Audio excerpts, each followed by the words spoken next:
We want to be allies, and we want to be standing shoulder to shoulder to walk a path of justice. Tonight, NDP leader Jagmeet Singh brings his election campaign through Winnipeg. And so on August 9th, when the shelter closed, 22 people showed up on our doorstep here at the Rock Soup Greenhouse and Food Bank because they knew we wouldn't turn them away. And the city of Wetaskiwin, Alberta pulls the plug on a shelter for the homeless, but offers no viable alternatives in the midst of a growing problem.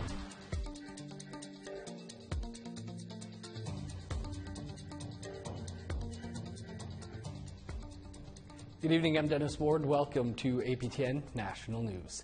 It's day 12 of the federal election and the campaigns are in full swing. NDP leader Jagmeet Singh was in Winnipeg today. This morning, Singh made an announcement about housing. He met with Indigenous leaders in the afternoon. There, Singh said he wants to ensure all boil water advisories are lifted on First Nations and continue the important work with unmarked grave sites at residential schools. He also said the NDP would work with Indigenous communities as opposed to an Ottawa knows best approach. We want to be allies, and we want to be standing shoulder to shoulder to walk a path of justice, of respect, of dignity, walk that path acknowledging that we should be working with Indigenous communities as nation to nation, as partners. It should not be an Ottawa knows best approach, but one of allyship and partnership and working together. In the run-up to the vote on September 20th, APTN News is hoping to speak one-on-one with all of the leaders of the federal parties. Today we're joined in studio by Jagmeet Singh, the leader of the federal NDP. Mr. Singh, thanks so much for being with us here today. Thank you. My honor to be here. It's easy to point to all of the big promises that have been broken by the Liberals over the past 5-6 years, whether it be clean water, the MMIWG inquiry's recommendations, or fighting First Nations kids in court. But how would the NDP address these issues that have really been going on for decades? Well, first off, we would immediately stop the fight against kids in court. These are kids that were discriminated against by the federal government, by the Canadian government, and the Canadian Human Rights Tribunal found that they were both willfully and recklessly discriminated against. Despite that ruling, Justin Trudeau is fighting them in court. We would stop that court battle right away. We'd send an immediate notification to the lawyers to stop that case, and we would settle, and we would follow through with the ruling of the Human Rights Tribunal. This is about respect and dignity, and what worse way of showing respect than to say, we're not going to listen to the Human Rights Tribunal, and we're going to fight kids in court. So we wouldn't do that. We would make sure that we put the resources necessary to clean drinking water immediately, make sure it's done. We know that we're in a country that has technology and the resources to make this happen. We would get it done. And it's shameful, frankly, that the Liberals promised to clean drinking water within 6 years and haven't done it, and that they promised the reconciliation was important, but they're fighting these kids in court. We would change that. By last count, the party, the NDP, says you're running 26 Indigenous candidates in this federal election. That's nearly as many as you had in 2019. We know that the Indigenous vote has helped tip the scales for the Liberals in the last two elections. How do you move those votes to the NDP? Well, we've shown our commitment to justice for the First People of this land, and we're going to continue to show that. For me, this is a very personal thing, something that goes back to what my mom taught me, that we are all one and that we're all connected. And if people around us are hurting or suffering, we're also suffering. And the First People of this land have continued to face injustice, genocide and ongoing injustice, and we have to get this right. And so I'm committed to fighting to make sure there's clean drinking water, that there's good housing, that there's investments in healthcare, and I want to see it happen. We've seen in British Columbia, where there is an NDP provincial government in Fairy Creek, and with the fight against the Coastal GasLink pipeline, the militarized police response and the way that the provincial NDP government has handled these types of issues. Do you have any concern that that will hurt your party's chances in BC and potentially other places?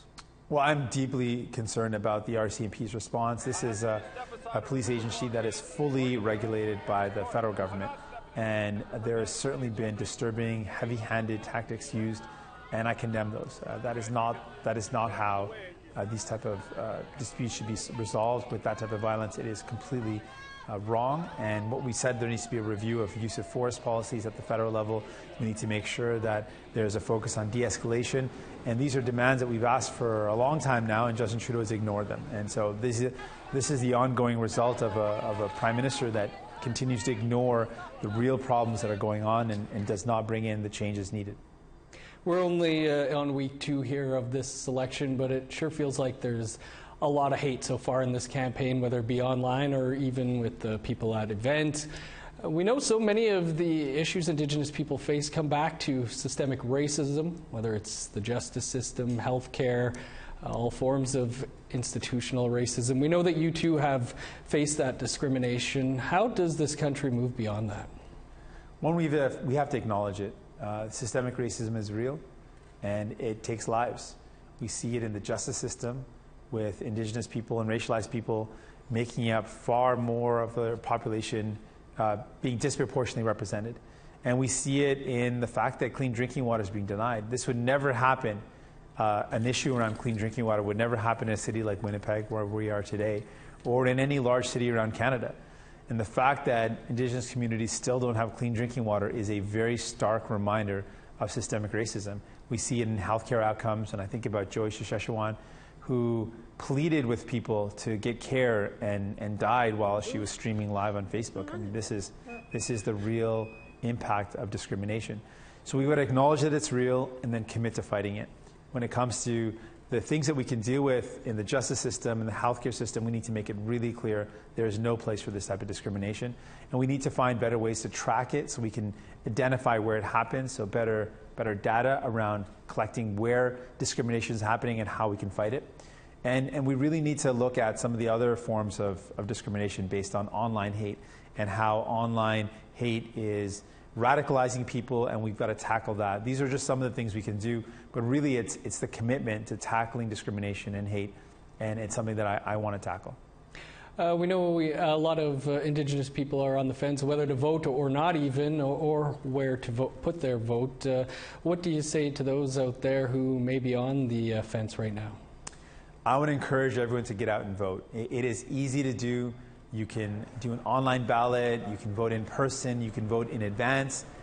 Whatever you choose, find a plan, make a plan, have a buddy, a friend, so you can make sure you get it done. You know, in all good things in life, we have a buddy with us, so bring a buddy along and make sure you vote. It is so vital and crucial to have a say.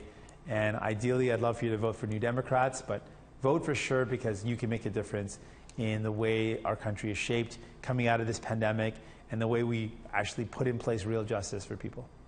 Jagmeet Singh, we'll have to leave it there, but do appreciate you taking some time to come in here today. My honor. Thanks so much. And for more on the federal election, you can visit our website, aptnnews.ca.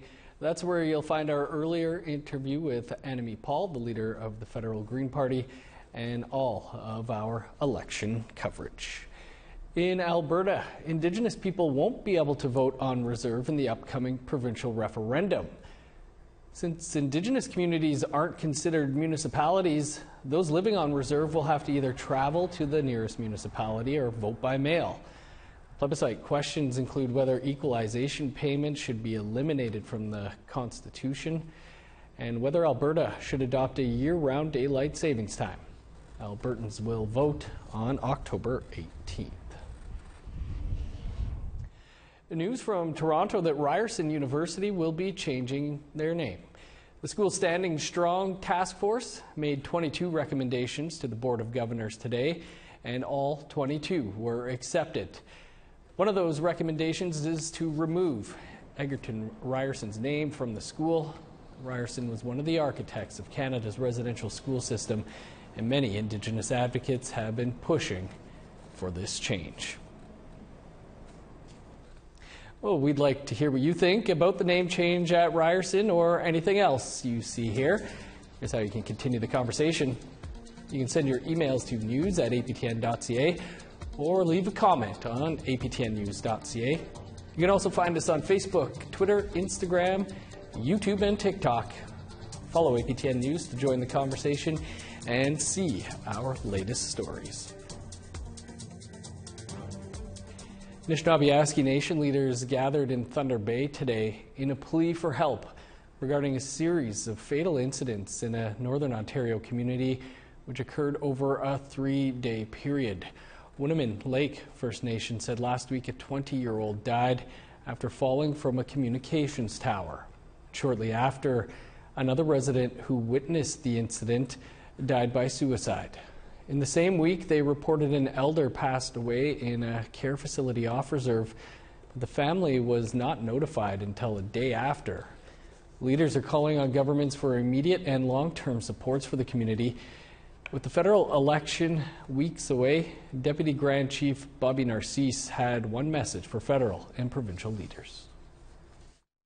We call upon all levels of government to say, what is your plan to address these issues?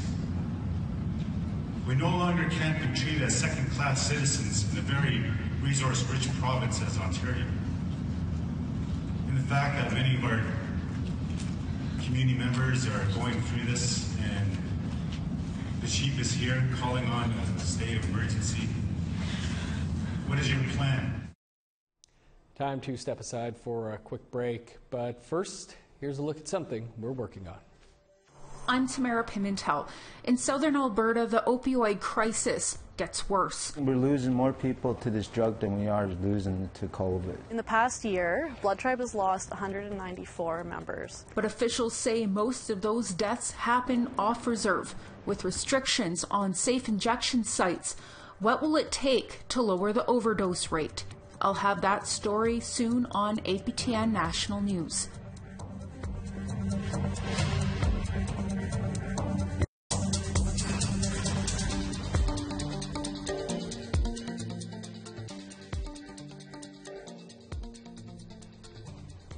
Welcome back.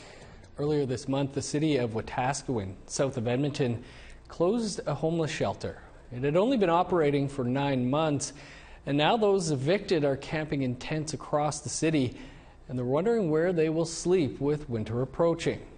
APTN's Chris Stewart has that story.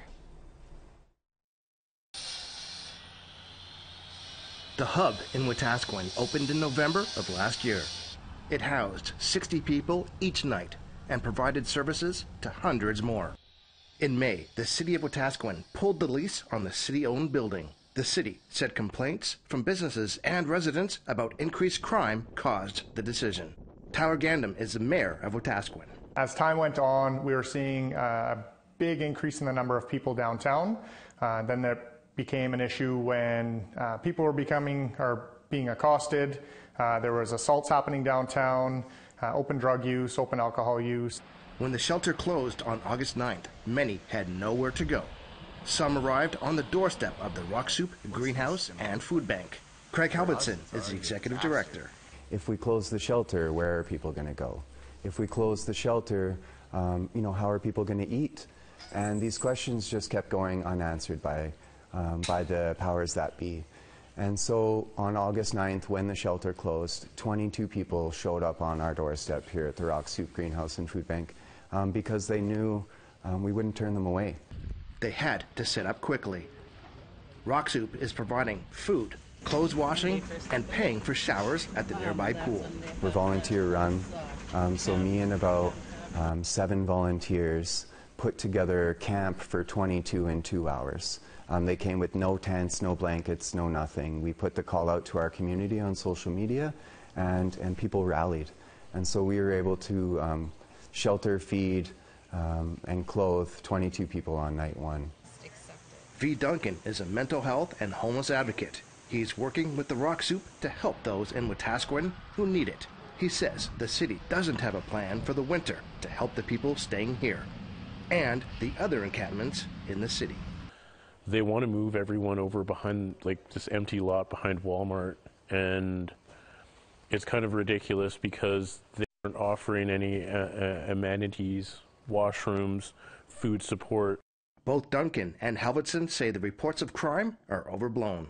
Because they're saying that it's bringing more crime to the neighborhood, but I don't see that really happening. A lot of these people are pretty respectful to the area.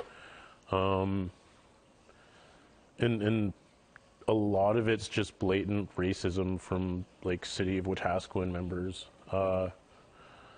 a lot of them drive up and they'll yell at the campers, go back to the reserve, you know, dirty Indians, you don't belong here. I think more it's about the perception of the people than the actual people. And I've seen that here firsthand. We're seeing overt racism here in Wetaskiwin, unlike I've ever seen in my career. I worked in children's services for a long time.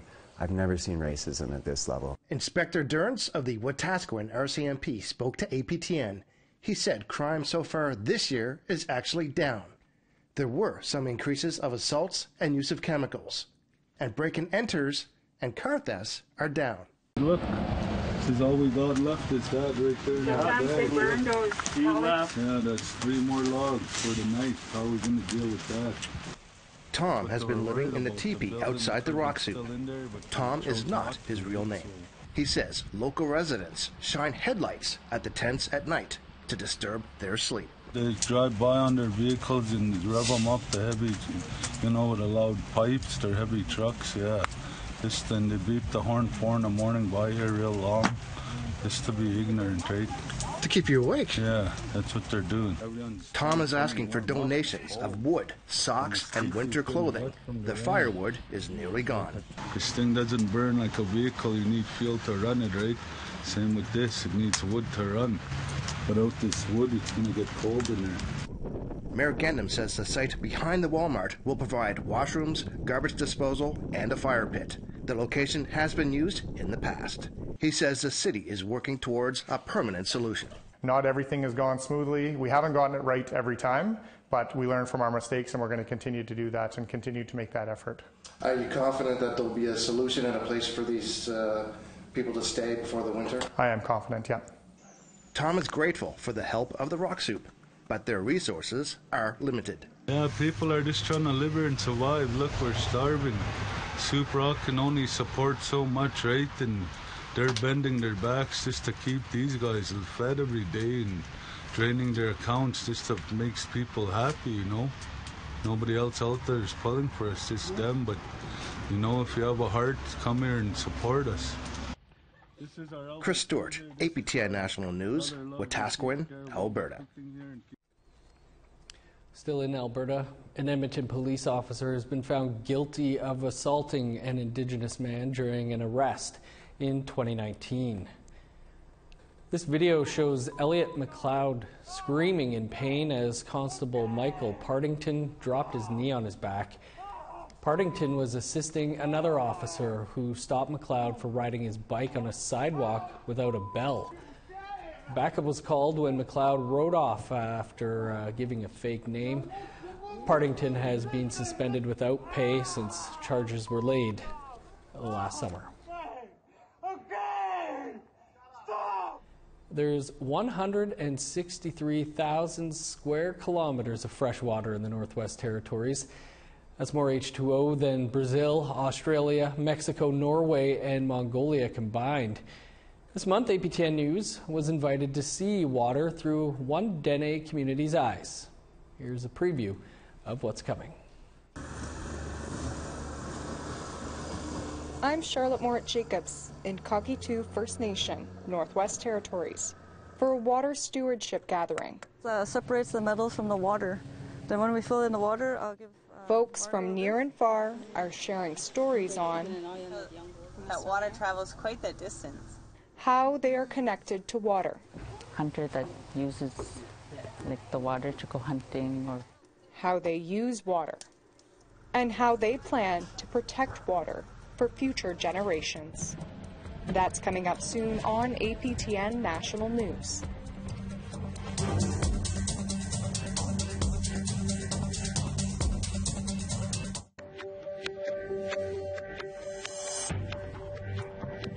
Welcome back. Time now to take a look at our photo of the day. And Catherine Lafferty sent us this photo of the Upsingi Point Cliffs, located along the east arm of the Great Slave Lake. Catherine tells us these extend 300 feet above water and descend more than 800 feet below the surface. That'd be quite a jump into the water. Keep those photos coming by sending them to share at aptn.ca for the chance to be featured as our next photo of the day. Now let's take a look at Friday's weather forecast. Starting on the East Coast, 18 with showers for St. John's, 29 and rain in Halifax, 20 in Kuujjuaq, showers and 12 in Nain, 25 in Montreal, sunny and 20 for Chibougamau, 17 with showers in Sault Ste. Marie, cloudy and 20 for North Bay, 24 with rain in Thunder Bay, 19 in Sioux Lookout, 20 and sunny for Churchill and Norway House, 21 in Nepaw, 19 with rain for Winnipeg and Gimli, showers and 18 in Dauphin. Similar temperature in Saskatoon with rain, 17 in Regina with showers, 16 and rain in La Ronge, 23 and rain for Uranium City. Over in northern Alberta, showers and 23 for High Level, Peace River and Fort McMurray. 22 in Medicine Hat and Edmonton with rain, 19 and rain in Lethbridge. Showers and 20 for Vancouver, sunny and 20 in Victoria. 17 for Dease Lake, showers and 20 for Prince George. 14 and rain in Old Crow, 17 for Whitehorse. Sunny and 23 in Yellowknife and Fort Simpson. 8 in Sax Harbor with rain, and 15 for Pawlatuck. 20 in Whale Cove and Chesterfield, 21 in Arviat. +1 in Resolute, 3 in Arctic Bay.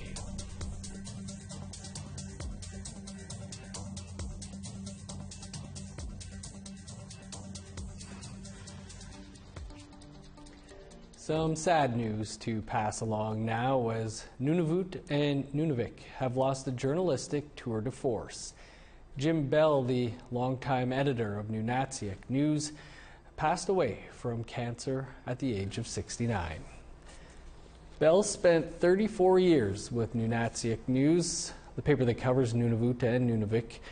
Premier Joe Savikata put it this way, saying his pieces were researched, passionate, and always authentically him. Bell was a frequent guest here on APTN National News since the beginning. Here he is way back in 2000 talking about convicted criminals being elected to the Nunavut Legislative Assembly. Why are we not hearing political leaders here saying violence is wrong? It's wrong to rape women. And our condolences to Jim's family and all those who knew him. Well, that's going to do it for us here tonight. All the time we have for your APTN National News on this Thursday. For news anytime, though, you can visit our website, aptnnews.ca, and never miss a headline. You can do that by downloading the APTN News app. I'm Dennis Ward. Thanks for being with us. Have a great night.